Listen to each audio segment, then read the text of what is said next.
नमस्कार, मैं हरप्रीत कौर अपने YouTube चैनल हरप्रीत कौर की ज़ुबानी कविता किस्से कहानी में आप सभी सुनने वालों का हार्दिक अभिनंदन करती हूँ।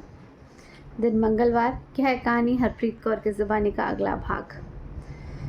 आज एक कहानी जो हमें संदेश देगी, क्या शादियाँ हमारे समाज में मात्र एक व्यापार है, एक दिखावा है या कुछ और।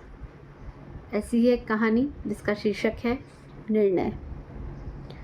लड़की की मंगनी को 7 महीने हो गए थे, मगर लड़के वालों को मन मुताबिक शुभ मुहूर्त नहीं मिल रहा था, सो शादी में देर हो रही थी। लड़के वालों को पंडित जी ने एक अच्छा मुहूर्त बताया भी, तो इस बीच में लड़के के दादाजी की लंबी बीमारी के चलते भगवान को प्यारे हो गए। ऐसे में एक बार फिर से शादी की तारीख आगे बढ़ गई। खैर, मंगनी को साल भर बीत गया था। जैसे तैसे एक अच्छे दिन पर शादी की तारीख तय हुई। ऐसे में लड़के के परिवार को लड़की के घर आए और चाय नाश्ते का प्रोग्राम चल ही रहा था कि लड़की के पिता ने जानकारी लाने के लिए लड़के के पिता से पूछा, बारात में कितने लोग आएंगे भाई साहब? 300-350 बाराती तो मान कर चलिए। लड़के के पिता ने मूंछों पर ताव देते हुए कहा। जी 300-350 तो बहुत ज़्यादा हो जाएंगे, लड़की के पिता ने धीमे और चिंतित होते हुए कहा।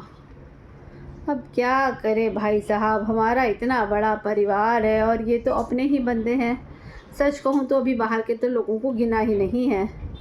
लड़की का मामा जो वहाँ बैठा था और जो लड़के के दादाजी के भोग में भी शामिल हुआ था, उसे याद आया कि उस भोग में तो शायद 60-70 से भी कम लोग शामिल हुए थे। उनमें भी 10-12 तो उनके परिवार के ही थे।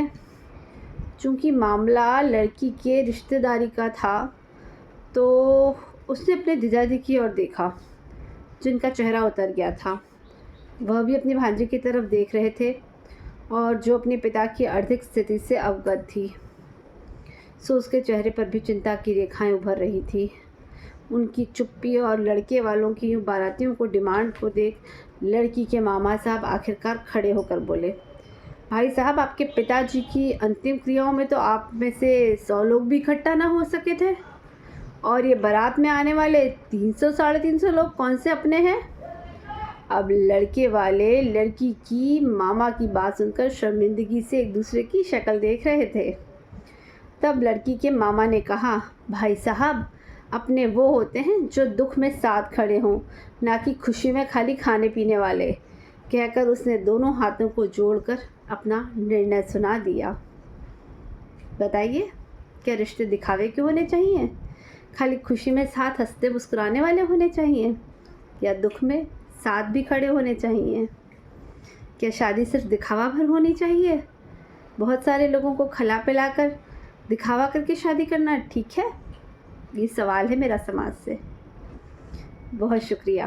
कहानी अच्छी लगी तो अपने कमेंट्स और फीडबैक से मुझे ज़रूर अवगत कराएं और सब्सक्राइब करना ना भूलें मेरा चैनल हरप्रीत कौर की ज़ुबानी कविता किस्से कहानी।